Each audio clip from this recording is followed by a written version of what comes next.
Okay, magandang hapon po sa ating lahat at panibagong reaction video ngayong araw na ito. It's Tuesday. Ayan, ang maraming nangyayari ngayon. Una nating pag-usapan ay itong social media post nitong si Cavite 4th District Representative Kiko Barzaga. Itong Gen Z na bata pa na kongresista ay laging trending ito ngayon. At makonsider raw na parang may nilabag raw sa batas itong si Representative Barzaga doon sa video niya na nagtrending na nag-rap pa siya yung sa kay Glock 9, di ba? Sa House of Representatives mismo. Nag-video siya, nakita pa nga si si Garin, di ba? Nakita pa si Garin. So mamaya i-play natin yung video na yan at magre-react tayo, okay? Okay, ito yung main topic talaga natin ang nangyari ngayon. Main topic, patungkol po dito kay Vice President Inday Sara Duterte. Humarap siya sa media kanina after doon sa hearing ng kanyang budget deliberation. At marami po siyang nasabi doon ha. Ito yung pakikinggan natin kasi nabanggit rin ang pangalang Leni Robredo. Okay? So, right after the hearing, talagang nilusob siya kaagad ng mga media at yan po ang ating maririnig ngayon at pakikinggan. This is the first time ha, na for how many days na she's been silent, nagsalita na po siya sa media at sasagutin niya ang mga issues na nangyayari sa mga nakaraang weeks. Okay? At itong panghuli nating pag-usapan ay ipapakita ko sa inyo mismo itong si Vice President Inday Sara Duterte na tinanong kung ito na yung sa hearing ha, kung kaano-ano ni Rineco itong si Zaldico. Yung yung isang representatives na yung kulot yung buhok, na medyo may chubby siya. Iko rin pala yung apelyido niya. So tinanong siya ni VP Sara. Wala namang nagtatanong lang naman si VP Sara. Siguro napatanong si VP Sara kasi bakit itong babaeng itong tanong sa akin, parang alam naman natin nagrarally yun lagi itong batang to di ba? Nagrarally tapos galit kay VP Sara, tapos yung apelyido ko, sinabi ni VP Sara baka may galit ito sa akin kasi binanatan ko si Zaldico. Hindi pala, wala pala sila kaugnayan dalawa. Ito ating ring mainit at intense na sagutan dito sa hearing ng budget deliberation ni VP Sara. Papakita natin yan at ire-react natin ang mga pangyayari. Okay? Pero guys, bago ang lahat, help me po muna na i-like at saka i-share itong video na ito para guys, kakalat ito sa taong bayan. Okay? Sabay-sabay muna tayong mag-like and share sa Donmar TV. Itong video na ito, like and share. 1, 2, 3, go! Okay, naka-like and share na ba lahat? And also guys, sa mga bago pa lang dito sa aking channel, mag-subscribe na po kayo para lagi kayong updated sa ating mga balita. And at the same time, yung mga cellphone ninyo, ma-notify yan kung meron tayong breaking news, bagong uploads, o kung nagla-live ang ating channel. Ma-notify kayo lahat dyan. Kaya mahalaga po na mag-subscribe tayo sa Donmar TV. 1, 2, 3, go! Ayan, nakasubscribe na ba lahat? Okay, unahin muna natin itong trending na kongresista na itong si Representative Kiko Barzaga. Heto, panoorin natin. Itinuturing ni House Deputy Speaker at Antipolo 1st District Representative Ronnie Puno na inciting to sedition o pang-uudyok ng sedisyon ang ilang post ni Cavite 4th District Representative Kiko Barzaga sa kanyang social media page kamakailan. Kabilang narito ang post ng kongresista noong September 12. Gayun din ang post nito kahapon September 15. Chairperson ng National Unity Party si Congressman Puno at dati nitong kapartido ang neophyte lawmaker na nagbitiw na rin sa pagiging House Assistant Majority Leader. Anya, hindi rin nila nagustuhan ang ginagawang pangiinsulto ng kongresista sa cabinet members at maging sa Senate leadership. Inungkat din ng NUP chairman ng mga dating social media post. Ibig sabihin, itong mga kongresista na ito pumalag na. Kasi kung makabanat itong si Kiko Barzaga, swak na swak. Swak na swak Hindi ko naman kinakampihan si Representative Barzaga pero sa akin lang, yung takot kasi yung mga matatandang mga kongresista diyan Yung mga halik sa puwet ba, na alam naman natin na kailangan na talaga silang magsalita, pero hindi sila makapagsalita. Hindi nga nila mabanggit-banggit yung pangalang Zaldico Hindi nga mabanggit-banggit yung pangalang Martin Romualdez O di isang Gen Z lang ang sinuplak. Sinuplak ng isang Gen Z. Tama rin naman Para sa akin, wala namang, para sa akin, this is my own opinion I don't know kung talagang may nilabag sa batas itong si Representative Barzaga, pero he is just expressing kung ano yung hinanaing ng taong bayan. Because he is a representative. Diba? Kayong lahat dyan, mga kongresista, ang mali-mali sa inyo, ang inyong dinedefend, yung speaker ninyo. Yan ang mali ninyo Instead, na kayo yung boses ng inyong mga constituents, kung galit ang inyong mga constituents, galit kay Martin Romualdez, sabihin nyo dyan sa House of Representatives na galit kayo kay Martin Romualdez. Kasi representative kayo, binoto kayo para magpresenta para sa kanila. Anong ginawa nyo? Diba? Tiklop kayo sa bibig, takot kayo. Hindi kayo karapat-dapat sa posisyon nyo kung ganyan kayo. Totoo. Alam nyo ba kung sino ang totoong representative dyan? Si Congressman Barzaga. Kasi nag-echo siya kung ano yung sentiment ng taong bayan, kung ano yung galit ng taong bayan, transfer niya sa sarili niya at nag-express siya dyan sa loob ng house.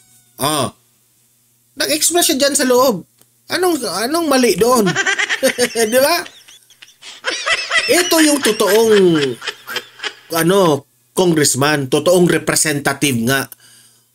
Kayo diyang mga kagaya ni Ridon, sino pa dyan, yung mga tuta ni Martin Romualdez, hindi kayo representative because you are defending the person that is the most hated now in the Philippines. Di ba? Sana yung pagiging representative ninyo. Dinidefend ninyo yung taong maraming nagagalit? Hindi. Ang hirap sa inyo, hindi na kayo mananalo sa next election. Why? Because you are not representing for the people. You are representing for the tambaluslos. Magprangkahan na tayo dito. Ni Congressman Barzaga na malalaswa, gayon din na magarbong pagpapakita ng kayamanan. Busod nito, plano na nilang dating picture na yan. Ngayon pa kayo nagdadakdak na nag-ingay na itong si Barzaga. Inang ethics complaint laban kay Congressman Barzaga. Even if I know, and many of us believe he is not well, we believe he still must be called account for his behavior because otherwise, then there will be a double standard. That is the behavior of the Filipino ngayon. Dahil kayo rin, hindi man yan maggaganyan si Barzaga kung hindi lang balasubas yung mga leader nyo dyan. Totoo. Diba? There will be a standard for those that are not well, like him, and another standard for those like us who are well but will be held to account for this kind. Kasi si Barzaga kasi sir, hindi siya halik sa puwet. Kayo yung hindi well. Kasi halik kayo sa puwet eh. Yun ang kaibahan nyo. Good behavior.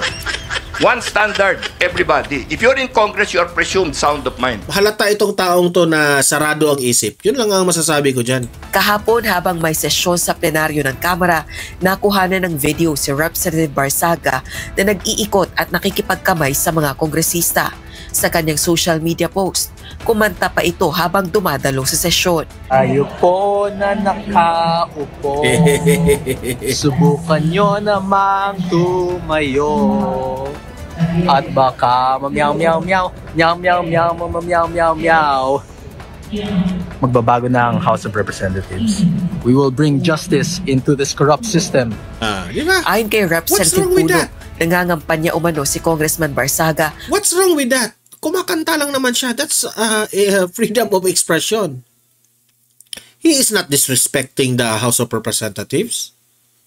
He is not disrespecting sa Senate, sa Speaker. He was just singing the truth. And sinabi magpabago. Anong mali doon? Di ba? Kung natamaan kayo sa kanyang kanta at kung natamaan kayo sa mga pinagsasabi niya, it only shows that wala kayong pakialam kung ano rin ang hinanaing ng taong bayan. Nag-echo lang siya. Kung ano yung isinisigaw sa labas ng taong bayan, yun rin ang ipinakita niya sa inyo. Kung hindi nyo yan matanggap-tanggap, wag kayong magkongresista dyan. Wag kayong magrepresentative dyan. Ganyan na po kagalit ang taong bayan sa inyo. Para maging House Speaker, pumasok din ito sa kwarto ni House Majority Leader, Ilocos Norte 1st District Representative Sandro Marcos. Pumasok siya sa opisina ng Majority Leader. Sinara niya yung pintuan. Tapos sabi niya, everybody sit down. No? I want to tell you about my plans for what to do with Congress. Sabi niya, I'm running for Speaker. Ikaw, sabi niya, if you will join me, I will make you Deputy Speaker. Nagulat lahat doon. Wala naman nag-react masyado. Si Majority Leader, siyempre, was the gentleman that he is, pinabayaan lang siya. Dito, kung kagagaling ko lang sa session hall, sa plenary, umiikot siya ngayon, he is campaigning to be Speaker. And sinasabi niya, he is going down to declare all seats vacant, mga ganyan-ganyan. Kung anong sinasabi niya na, wag kang wag niyong minamaliit itong taong ito, baka manalo yan. Di ba? Wag mo mamaliitin, baka marami na rin galit dyan kay Speaker. For us who are there, di gawin mo yung gagawin mo, pero, parang wala sa lugar, parang hindi dapat action. Hindi, sir. Hindi man ingong wala sa lugar. Kung ang tao walang nilalabag sa batas, walang mali doon. Anong nilalabag niya? Wala man siyang nilalabag. Hindi mo naman na-mention na, wala kang na-mention na may nilabag siya. So wala kayong masabi doon. He was just being frank. O baka hindi niyo matanggap kasi bata pa. Hindi na kasi makaintindihan ang bata at saka matanda. Iba kasi yung pamamaraan ngayon ng mga bata eh. Congressman na maayos ito. Giit pa nito, may pauna na umanong babala sa kanila ang ina ni Congressman Barsaga na si Dasmariñas Cavite Mayor Jenny Barsaga. Anak din ng kongresista ng yumaong mambabatas na si Elpidio P.D. Barsaga na naging presidente ng NUP. But then si Mayor Jenny called up our Deputy Secgen and told him, huwag niyong bigyan ng maraming assignment yan kasi hindi natin alam kung ano mangyayari. Batay sa rules ng Gina-judge nyo kaagad. Yun ang mali ninyo. House of Representatives, maaaring patawan ng parusa ang sinumang miyembro nito sa pamagitan ng rekomendasyon ng Ethics Panel. Posibleng pagsabihan ng House member o kaya naman ipatawan ng suspension o expulsion. Sa isang social media post, iginiit naman ni Congressman Barsaga na nagkakamali si Congressman Puno at siya ang nananawagan ng kapayapaan. Malayo rin umano si Representative Puno sa karaniwang mamamayan kaya hindi nito naiintindihan kung hanggang saan kayang lumaban ng isang inaaping mamamayan para sa katarungan. Rosa Licoz. Hindi naman ang gugulo, di ba? Anong mali diyan? Hindi niyo matanggap-tanggap. Yun lang ating mga comment dyan. Punta tayo kay VP Sara ha. Ito yung media interview pagkatapos ng hearing ng budget deliberation. Ito, VP Sara, the future president, pasok. Ma'am, why do you think the House Appropriations Panel extended parliamentary courtesy to you this year? Because last year nga po medyo... Yung intro dito mahina yung volume, pero yung pagkadating ng dulo, lalakas na yung ano ha. Mamaya, lalakas ang volume dito. Karoon ng intense scrutiny over alleged secret fundraising. Why do you think? Hindi ko alam. You have to ask the House of Representatives kung anong iniisip nila. Ma'am, kanina you mentioned that you were not answering kasi subject minsan lang tayo subject of an impeachment. Yung kanyang, siguro yung kanyang security, gusto na siyang ialis dyan no, for security reason. Pero sabi ni VP Sara, minsan lang tayo nagkaganito na merong magtanong. Pabayaan na natin, pagbigyan na natin ang media. Ma'am, are you still expecting na matutuloy siya or are you still preparing your defense? Oh yes, kasi kung hindi man yan matuloy ngayon, 2025, I'm sure mag-file yan 2026, mag-file yan 2027, or even siguro 2028, right before the presidential elections. So this is all about the presidential elections of 2028. Ma'am, how do you react to criticisms about your travel expenses when you don't bring home travel investment pledges? Oh, I'm sorry, wala akong kinuhang pera ng gobyerno sa mga biyahe ko abroad. Okay. Ma'am, babalik po kayo sa plenary deliberations. Babalik po kayo sa plenary deliberations. So, support po ba kayo kay Kong Jose Alvarez sa plenary deliberations ng budget? Ay, pinag-iisipan ko kasi naaawa ako sa kanya eh. Naaawa ako kasi he's already 81 years old and kanina, nung nasistress na siya, kaya pinapatawa ko. Ma'am, kamusta po? Tingnan natin kung kung nandyan pa yung awa ko sa kanya by the time na schedule na ng plenary. Ma'am, feeling ba kanina, ma'am, binabanatan or medyo mas mabait sila sir this time? Kasi yung word kanina banat yun. Banat talaga yun. Maganda lang magsalita. Magaling lang magsalita yung dalawang nagtatanong. Hindi nila mauuto si VP Sara. Paano bang description ng paano yung mga... I was just, more take this time. Oo, kasi, di ba, hindi naman sila nagtatanong about sa budget eh. Nagtatanong sila about sa confidential funds at sa travel. Eh sinabi ko na nga wala naman akong kinuhang pera ng gobyerno para bumili ng ticket, humingi para sa hotel, para sa representation per dime, wala naman akong kinuha sa gobyerno. Ma'am, were you expecting an atmosphere a while ago na gano'n na magiging scenario or you prepared for a more intense sagutan sana kung sakali? Were you surprised na gano'n lang kanina? Far from the last time you were here? Oo. Hindi lang yun naging intense kasi hindi ako bumanat. Last time kasi, bumabanat ako kaya naging intense siya. So kanina, maisip ko, bumanatan ko ba ito sila o hindi? Ba't nga ba hindi? Naaawa ako kay Congressman Pepito Alvarez kasi he's 81 years old and I do not think that he can handle the stress of an intense and heated budget hearing. Tumawag siya last Friday. Monday ngayon. Hindi siya tumawag kahapon. Last Friday siya tumawag. It's okay. Paano okay? Can you elaborate po? It's okay. Nag-usap kami about politics. Nag-usap kami about flood control. Nag-usap kami about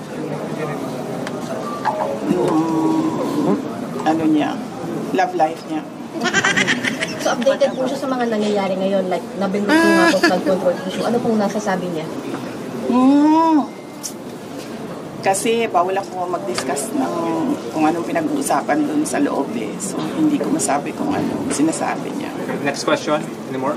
Pero nakababahala kasi parang ang sinasabi kasi ni Atty. Hoffman is unfit now. That's why we kept on asking how is really the former president kasi di ba parang kaya po na-defer ang kanyang supposed confirmation of charges because of his health and medical condition. Sa tingin ko naman, merong mangyayaring hearing sa competency. So, antayin na lang natin yung mga experts. Both sides, sa ICC, sa prosecution, sa defense side. And I'm sure maglalabasan yung mga experts para sabihin kung ano yung problema. Okay. Ma'am, were you able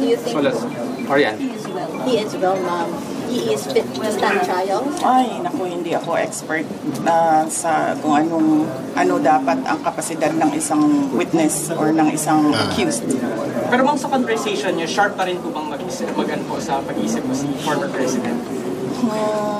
Sige, antayin na lang siguro natin yung hearing sa competency kung meron man.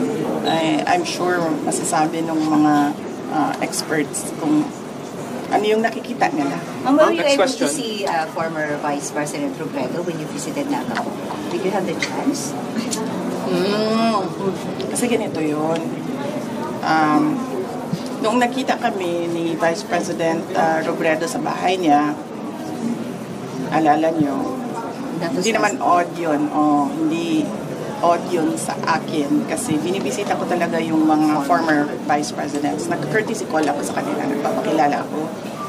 Sinasabi ko kung ano nangyayari sa opisina, ano yung projects ngayon, mga ganun, updates. At dahil doon, binanatan si Vice President Leni Robredo ng mga kasama niya, mga yellow, mga pink, particularly ni Senator Trillanes.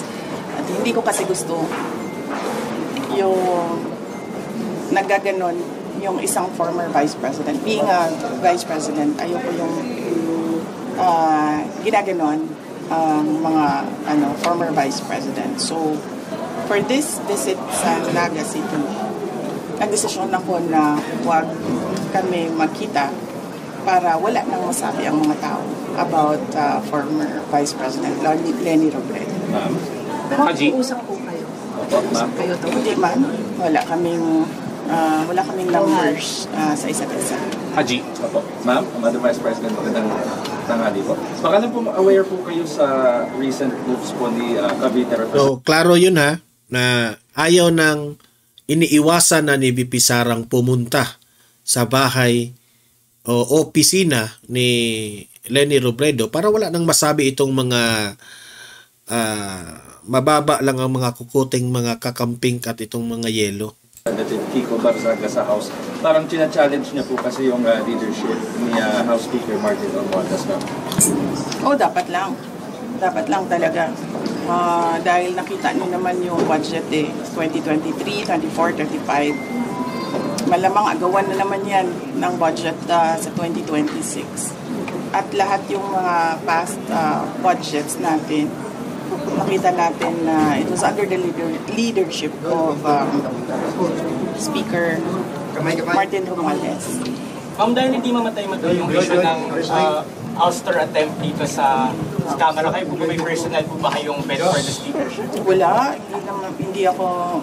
Masyadong madami kaming inaasikaso sa Office of the Vice President para ko isipin kung anong nangyayari sa House of Representatives. Other matters, ma'am, baka meron din po kayong comment din sa independent commission po ng Pangulang Composition, baka may any comment din. Pag ikaw presidente ba, tapos alam mo na kung anong nangyayari. Tapos nakikita mo na based on the budget kung paano binaboy yung pera ng bayan.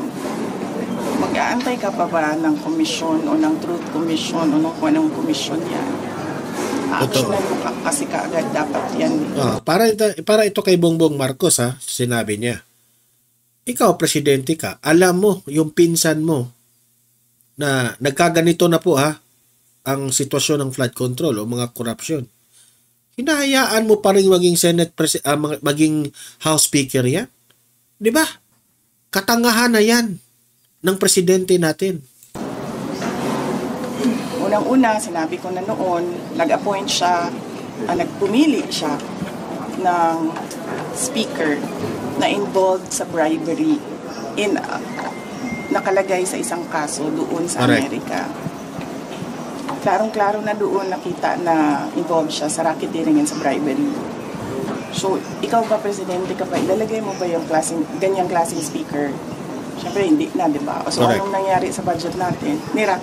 Na-racketeering din yung budget natin. Tapos, siyempre, sumabog na. Hindi ako makapagsalita sa Department of Public Works and Highways, pero makapagsalita ako sa DepEd kung anong nangyari. At sinabi ko na sa inyo. Malawak talaga. Sinabihan na siya, alam niya. In a cabinet meeting, sinabi sa kanya kung anong nangyari sa Department of Education budget.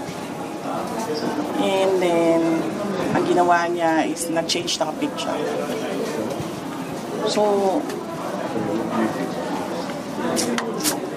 anong pa bang komisyon, anong truth commission, anong investigative body pa ang kailangan mo? Nandyan na yung budget, nakikita natin kung paano siya kinuha. Correct.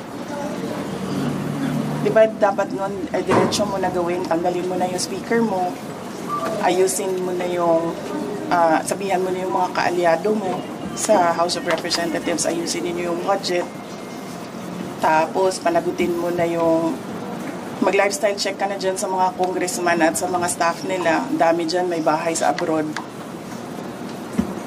Grabe. Diba? Ma'am? Masyado siyang hindi niya alam kung anong gagawin at masyado siyang mabagal gumalaw. Nagmamadali ang Pilipinas eh. Mabagal kang gumalaw, Bongbong Marcos. Galit na ang tao. Pero alam niya lahat na.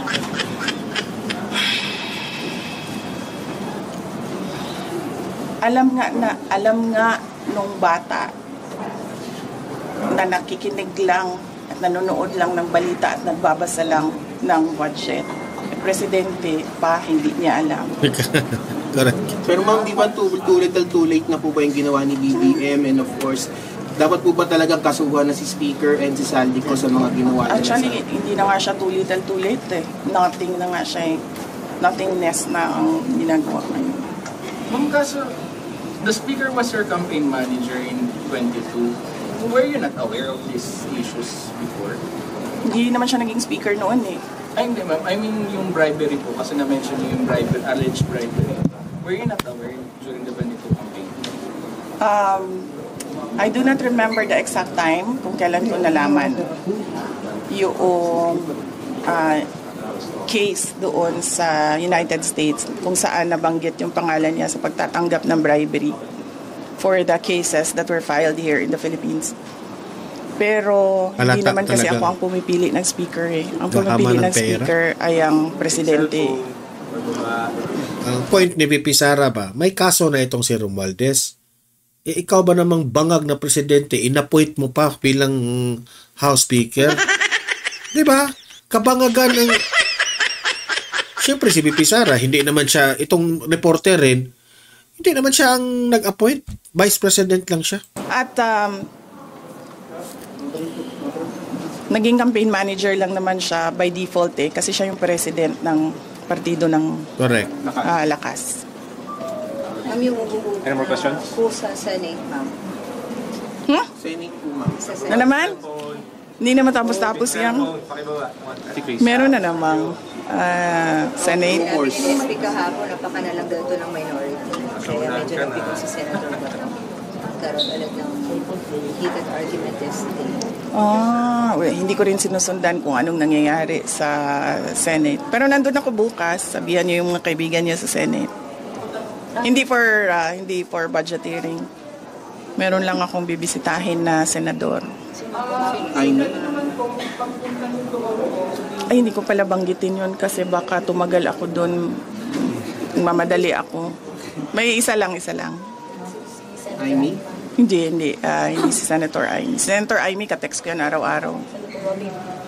Hindi si Senator Robin. Magkikita kami sa rally sa Japan. May rally kami doon. Ay, tuloy yun, ma'am, yung 20 at 21.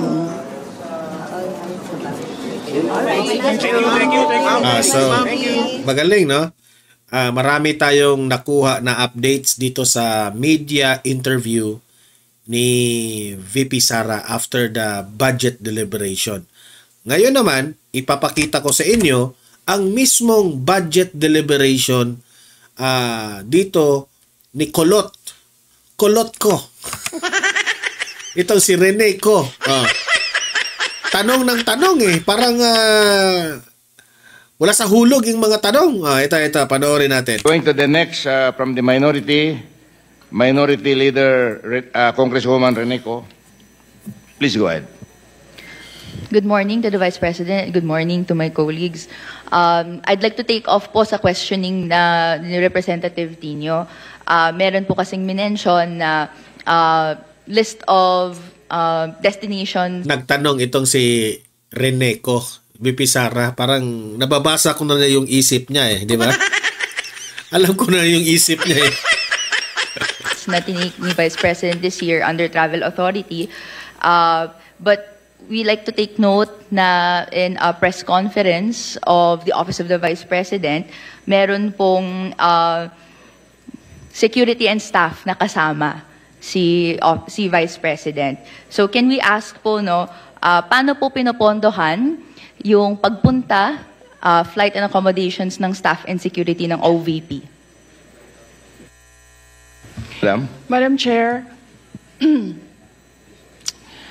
may I be allowed to ask a question?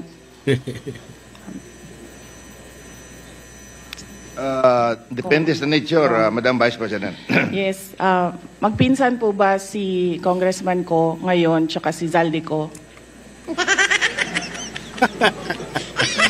Ano po yun? Mr. Chair, I can answer. Are they relatives, sir? Please answer, Congresswoman Rene. I have no familiar relation po to Zaldico or to Representative Zaldico or any of their relatives po. Thank you, Madam Chair. So, Madam Vice Chair. President, please go ahead. Yes. So, we are talking about international travels, as of July 31. Kalma lang yung banat pero natamaan yun Magkaano kayo ni Zaldico? Ay nako.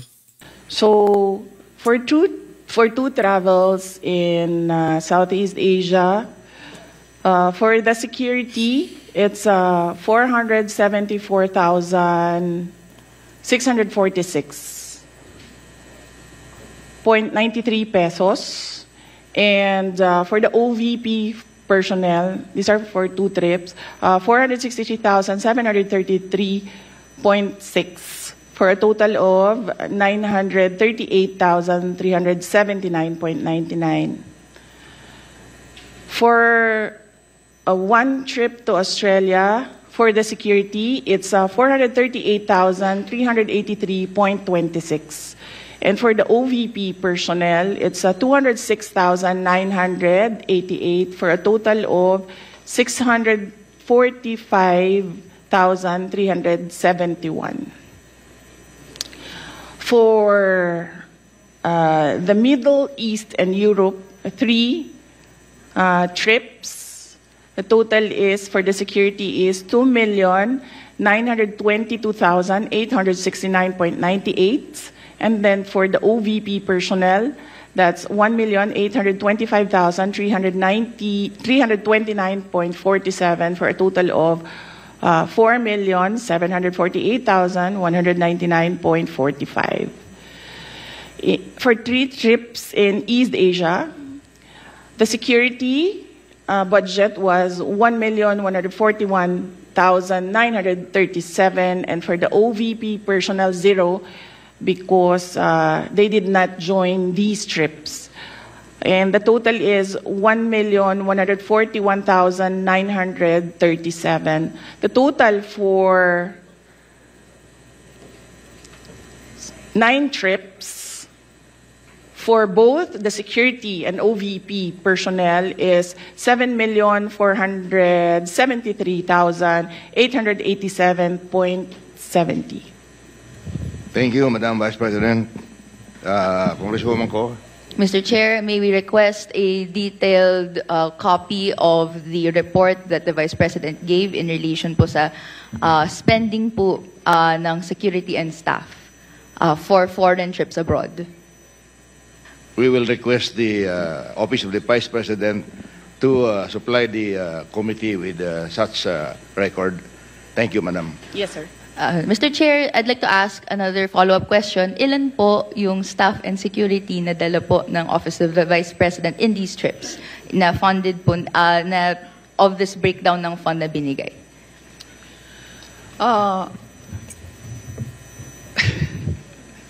Luoy na kayo mong naong, sir, ba? Kanang. Madam Chair, for the security, I understand they recommend, the Armed Forces of the Philippines recommend 3 to 4 security personnel, but the Office of the Vice President only approves 2 security personnel. Sinabi yun ni BP Sara kasi parang naaanoy na rin si Sir, di ba?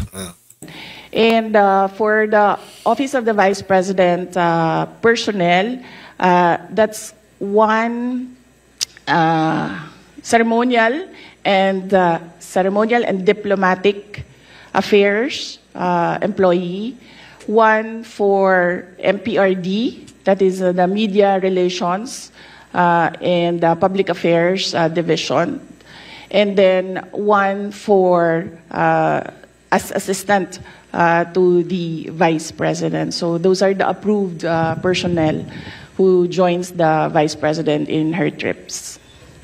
So, to clarify, Mr. Chair, these personnel in total ay sinagot ng OVP fund of totaling 7.4 million pesos sa ating mga foreign trips. Madam Chair, not all foreign trips, as I mentioned.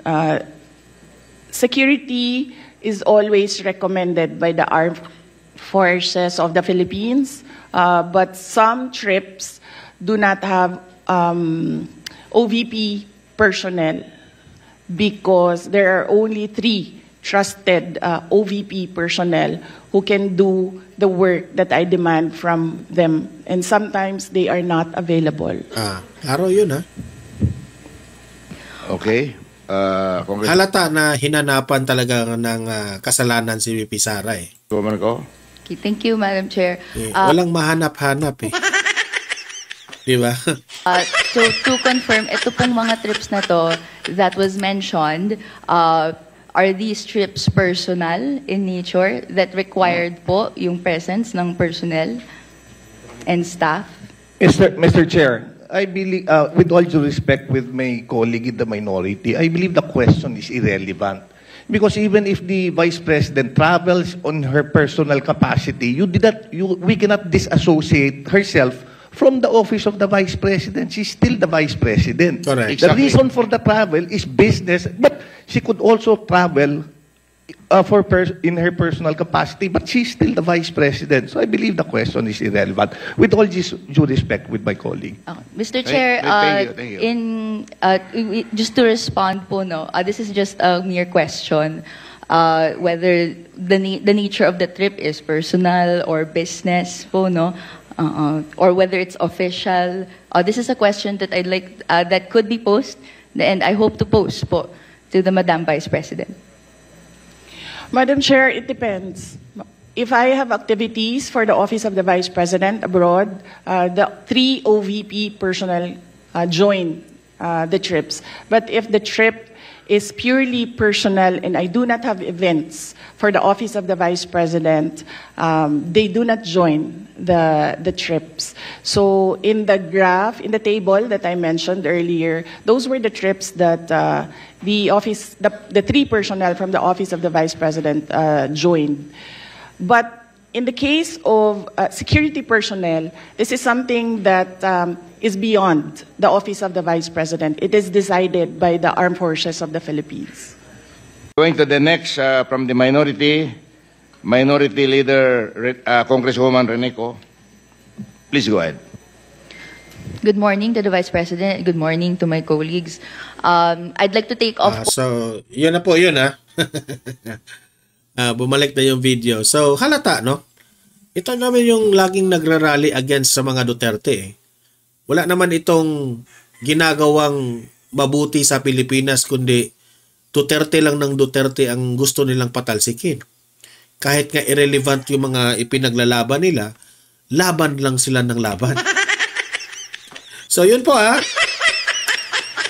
nakikita nyo kung gaano po ka straightforward yung answers ni VP Sara at ako po ay naaawa at natutuwa dito kay Rene Co na wala naman siyang nakuha na kasalanan ni VP Sara dito, di ba? Wala siyang nakuha. So iyak ka na lang. Yun ang post ko, iyak ka na lang.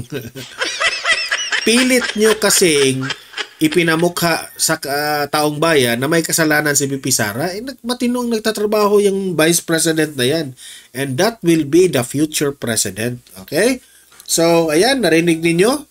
Mag-comment, mag-react po kayo kung anong masasabi nyo dito sa budget deliberation. Itong mga nasa minority, anong masasabi nyo ng kanyang mga tanong? Okay? Nakakatulong ba yan? Yung mga tanong ninyo? Sang-ayon ba kayo sa kanilang mga tanong? So, ano masasabi nyo kay VP Sara? So, mag-comment, mag-react. Babasahin natin ang inyong mga argumento sa comment section. Usap-usap tayo doon. Okay? Paki-like at saka paki-share itong video na ito para guys kakalat ito sa taong bayan at malalaman po ang katotohanan sa nangyayari ngayon sa ating lipunan. And sa mga ngayon lang nanood sa aking channel dito sa Donmar TV, consider na i-subscribe itong channel natin ha. Kasi libre, walang bayad po ang gustong mag-subscribe. Updated ka pa sa mga balita dito. Okay? So, see you in my next video. Have a great day. Have a great night. God bless po sa ating lahat. Mabuhay ang Pilipinas and God save the Philippines. Bye-bye.